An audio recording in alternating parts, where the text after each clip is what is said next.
Hello and good evening, everyone. NNPC GMD Malamele carries transparency, accountability, and performance excellence galvanized every facet of the corporation's operations and even across the board to deliver every policy, programs, collaborations, and partnerships according to tape. Prominent is this in all the stories we're tracking. It throws up some interesting numbers, and as far as the NNPC is concerned, every number is significant. Welcome to November. I'm Akin Agbejile. This is Oil and Gas Forum. Actually, you have always been in the mix, and therefore there will be nothing that will be new to you. We also pray for you to carry out your mandate successfully and peacefully.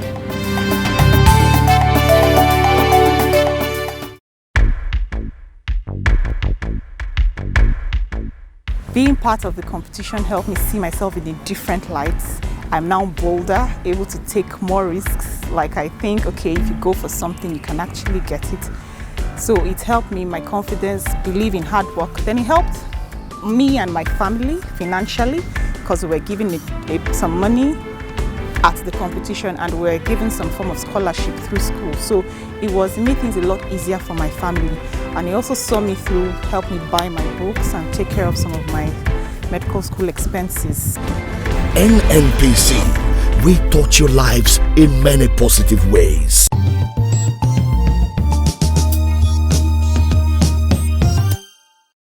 President Muhammadu Buhari has held talks with King Salman bin Abdulaziz in Riyadh, during which both leaders committed to deeper partnership, especially in the areas of oil and gas, for the development of both countries. The two leaders met on the sidelines of the just concluded Future Investment Initiative Summit in Riyadh, Saudi Arabia. The Nigerian leader and the Saudi monarch reviewed aspects of cooperation between both countries and agreed to advance cooperation in the areas of oil and gas, given the similarities of both countries as big producers of the commodity. In this regard, King Salman assured President Buhari of the willingness of Saudi Arabia to invest in Nigeria's oil and gas sector, thereby strengthening the strategic partnership between the Saudi energy company Aramco and the NNPC. While noting the cordial relations between Nigeria and Saudi Arabia, the two leaders committed to vigorously enhance and develop relations in several areas. The Minister of State for Petroleum Resources, Chief Timipre Silva, speaks on the outcome of their deliberations. They are coming to Nigeria to look at the refineries and the state of affairs of the pipelines. And one of the promises the president made on second-term election, is to ensure that we have our refineries working again. And that's really what we are pursuing. That's why we came out here, to ensure that our refineries work and the ancillary pipelines work. And we are dedicated to his promise to deliver to Nigerians. The federal government and the Kingdom of Saudi Arabia are working out modalities to partner on the development of the oil and gas industrial park in the Niger Delta region. Minister of State for Petroleum Resources, Chief Timipre Silva, made this known on the sidelines of the third Saudi Arabia Future Investment Initiative in Riyadh, Saudi Arabia. President Muhammadu Buhari led the federal government delegation to the three-day event, with the Group Managing Director of the Nigeria National Petroleum Corporation, Malamele Kyari, as part of the delegation. Chief Silva added that Nigeria was also discussing the possibility of the Saudis coming into Nigeria to help out in fixing the refineries, stressing that supply of petroleum products to the country was equally discussed. We're discussing with the Saudis about supply of products. We are also discussing the possibility of fixing one of our refineries with the Saudis, and then also we're discussing the development of an oil and gas industrial park somewhere in the Niger Delta. He stated that Nigeria had aligned its oil production to the quota restriction set by the Organization of the Petroleum Exporting Countries, OPEC. We're on track. So we also went around to talk to our neighbors, the Gabonese. We also talked to the South Sudanese.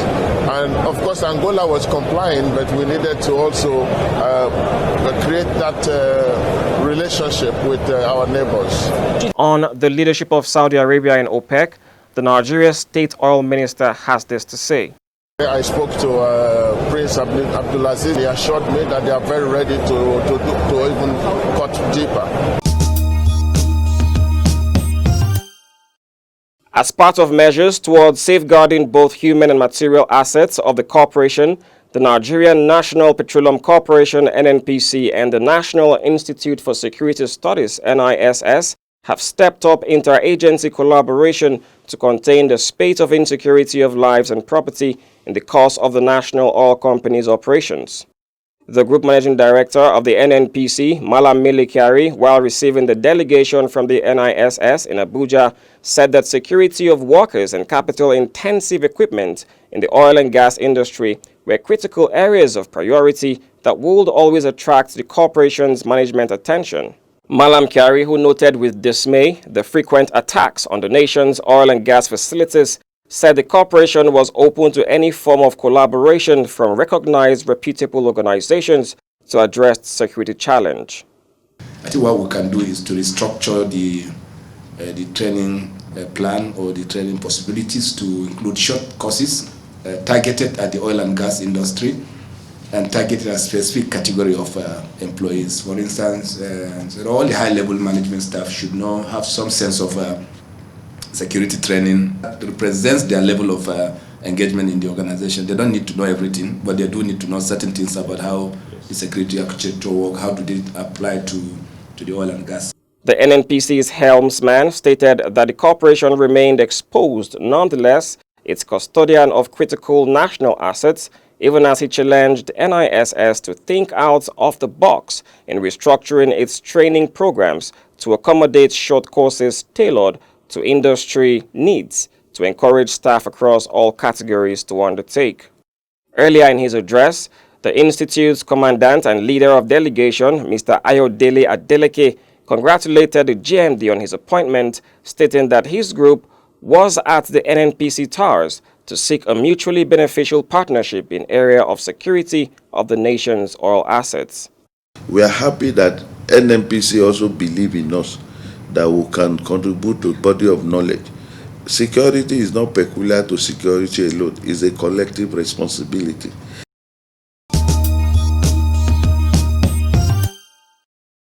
The Minister of State for Petroleum Resources, Chief Timipre Silva, has said the government will aggressively promote the passage of the Petroleum Industry Bill, which would engender a focused regulatory agency, regulated tariff, and open access to pipeline and terminals, and the introduction of Transportation Network Code, among others.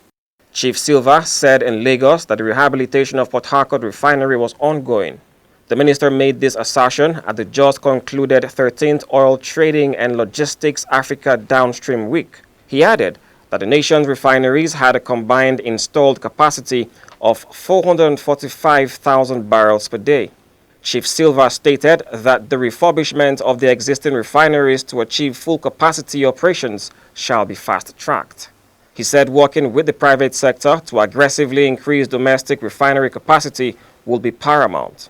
The minister, who was represented by his senior technical advisor and Chief of Staff, Mr. Moses Olamide, said in order to have a robust, investor-friendly and stable downstream petroleum sector, the government is currently finalizing clearer and more transparent regulatory framework with well-delineated activities to support the rapid infrastructural development in the sector, including new refining capacities emerging in the country.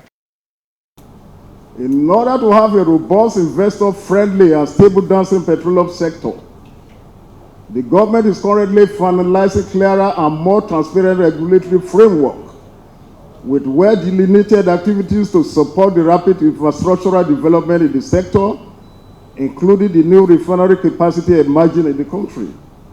Silva said appropriate framework was being built to encourage public-private partnership in the downstream sector, especially in the areas of fixing and expansion of existing pipeline infrastructure and depots. He said flare gas commercialization will be aggressively pursued with foolproof framework.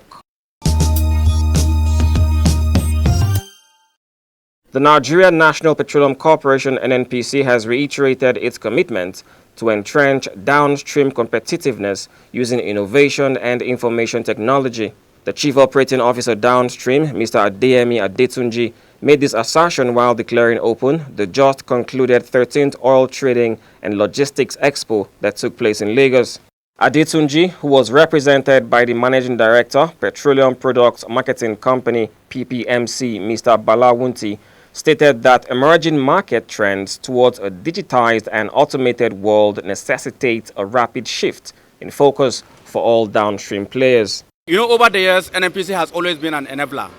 Because of the capital-intensive nature of some of this endeavor, NNPC has to spearhead and provide certain enablers for us to move on. As you are aware, we launched the Operation White, which is basically a data capture initiative, whereby we will authenticate whatever we are bringing in and whatever we are consuming. According to the COO, old approaches of driving cost efficiency and safety are pretty much exhausted. Hence, in line with the corporation's TAPE agenda, NNPC is aggressively working on digitizing its downstream operations. Mr. Adetunji further stated that the emerging value models revolve around the confluence of hydrocarbon and data economies. Hence, all hands must be on deck to fully digitalize the nation's downstream sector. On his part, the Managing Director of NNPC Retail, Sir Billy Okoye, said the NNPC Retail Limited will continue to touch the lives of motorists in many positive ways. NNPC Retail belongs to Nigeria and belongs to Nigerians and belongs to all of you here seated. NNPC touches your lives in many positive ways. The Secretary General of the Organization of the Petroleum Exporting Countries, OPEC, Dr. Mohamed Barkindo, has disclosed that trade relations between member countries and China have continued to blossom over the last 18 years. Barkindo, in his remarks at the recent OPEC-China Energy Dialogue, explained that whilst OPEC's export to China in 2000 was merely valued at $5.5 billion, it however rose to $104 billion in 2018, just the same way OPEC's imports from China rose from $8.3 billion to $176 billion within the same period. OPEC member countries include Nigeria, which also has a stable trade with China, even in oil and gas.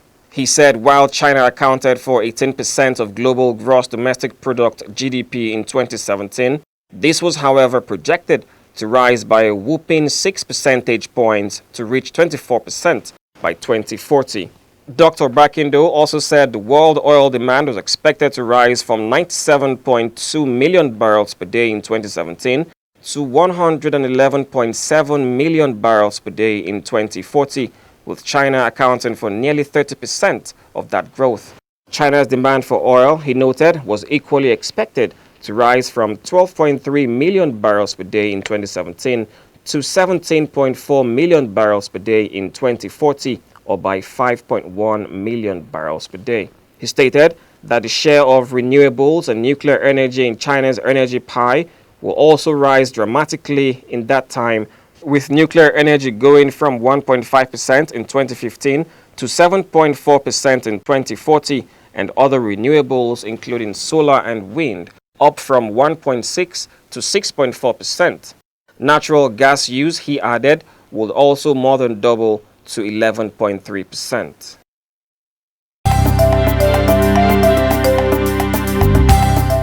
We're also lucky as management and as a company today that this country is led by President Muhammad Buhari, who believes and which we share that public officers must be accountable to the citizens.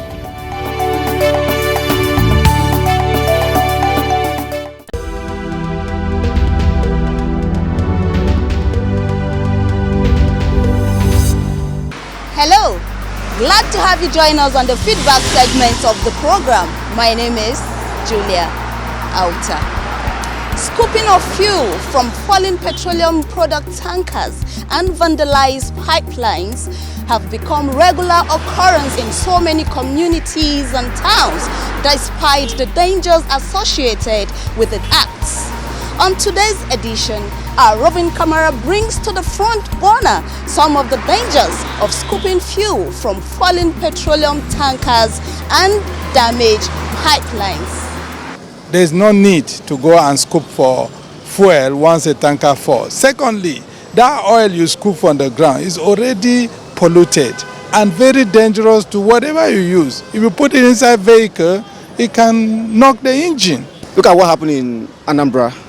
That's another litmus paper or test to confirm the fact that it is not right, it's not good for someone to go and think or actually have that idea or not that mindset of, okay, the petrol tanker has fallen, let me go and cook the fuel. It's not proper, it's not right. It can explode from 5 kilometers from where the tanker fall.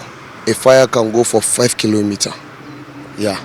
They should stay away. Anytime they see tanker, in fact, in most cases now, even when tanker is approaching you, even before it fell, even before an accident, I advise Nigeria to stay away. It is not perfect for people to start, when the tanker fell down, they start going there. At least there should be a kind of caution. In the process of scooping petrol, it can ignite fire, which is so disastrous. And as a result, it can even end up burning the entire people, including their villages. And so I advise Nigerians to stay away from danger, especially the scooping of fuel, gas pipeline. We must desist from vandalization. We must desist from anything that will cause loss of life, loss of economy, of the nation, of individual and stuff like that. At times people go there with a flammable object that can cause fire. That fire can come out and burn all of them to ashes. And at the end of the day, what they are looking for, they don't get it.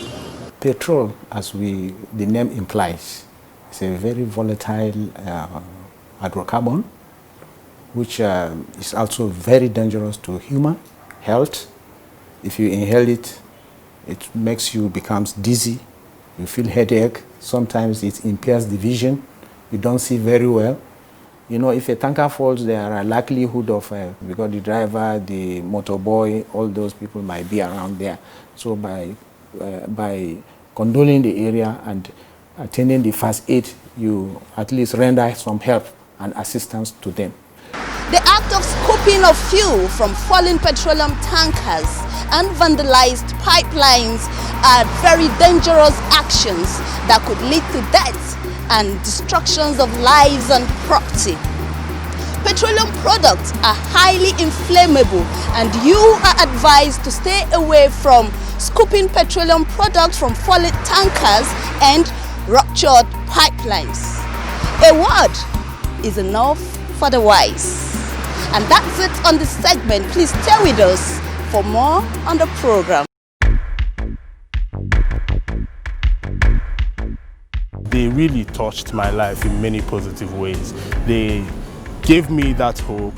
I grabbed it, and the experience I had, the kind of challenge I was put through in that oral finale was something that built me and made me to know that there is nothing I cannot do except I don't set my mind on it. NNPC, we touch your lives in many positive ways.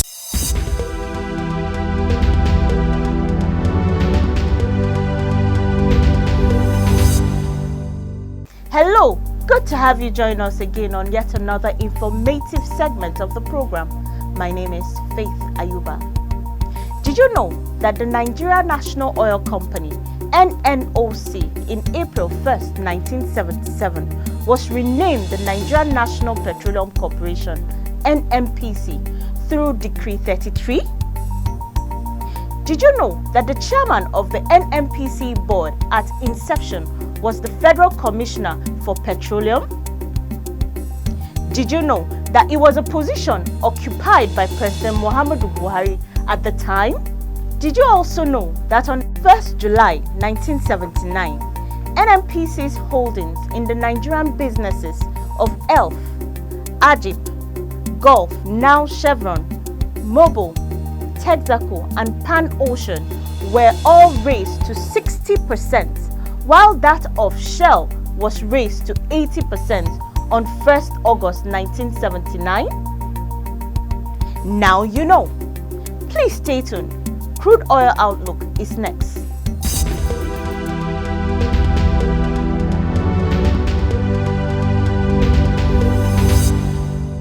Hello and welcome to Global Crude Oil Outlook. Oil prices rose as investors banked on more economic stimulus by China after weak PMI data, partly recovering from losses in the previous session on a surprise build in U.S. crude stocks.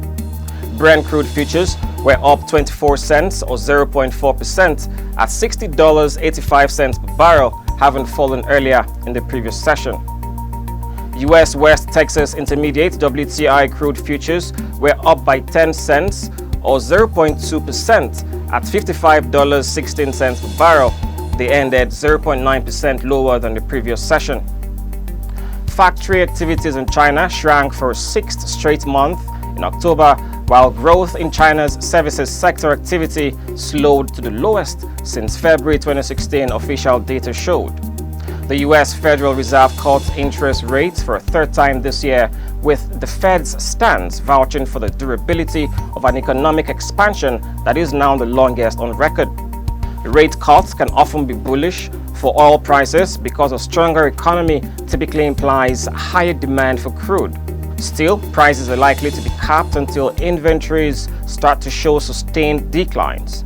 Crude inventories rose 5.7 million barrels in the week to October 25, the U.S. Energy Information Administration said, compared with analyst expectations for a 494,000 barrel build. And that's it on this segment of the program. I am Owigo Okolo. The NNPC competition, I think it showed me the value of hard work. So it encouraged me to work harder and to know that as long as I worked harder, I would definitely see the benefits of that, see the results of that. Financially, I did receive the NNPC scholarship as well, which was given to me as part of my university education. So as soon as I started university, every year I would get financial support from NNPC, and that went a long way in terms of helping me settle in school, buying school supplies, and making sure that I was comfortable in school. NNPC, we touch your lives in many positive ways. Well, for those out there, you can always make it on stage, you can always win. Just work hard, focus, and everything will come your way.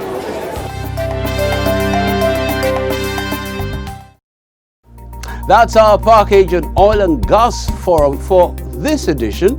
Thanks for joining us and thank you for stakeholdership. Have yourself a jolly good week ahead. Bye.